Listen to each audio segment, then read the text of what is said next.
सोलापुरात वाघाचा मुक्त संचार सुरूच आहे।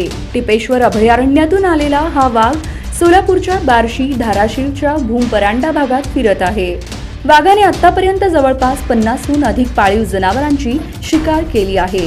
या वाघाला पकडण्यासाठी वन विभाग तसेच पुण्याच्या रेस्क्यू टीम कडून जोरदार मोहीम आखली जात आहे, पण अद्याप वाघाला पकडण्यात त्यांना यश आलेलं नाही।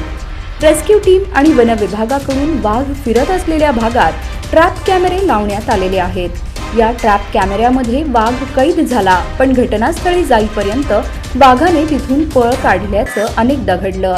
यामुळे या वाघाला अद्याप पकडण्यात यश आलेलं नाही। या वाघाने गाभण गाई, बैलजोडी यांचा फडशा पाडला आहे। यामुळे परिसरातील नागरिकांमध्ये भीतीचं वातावरण आहे। या वाघाला लवकरात लवकर पकडावे अशी मागणी जोर धरू लागली आहे। दुसरीकडे वन विभाग देखील वाघाला पकडण्यासाठी शर्थीचे प्रयत्न करत आहे। त्यासाठी शार्प शूटर बोलावण्यात आला आहे। वाघ दिसताच आम्ही त्याला बेशुद्धीची गोळी झाडून पकडू असं रेस्क्यू टीम कडून सांगण्यात आलं आहे।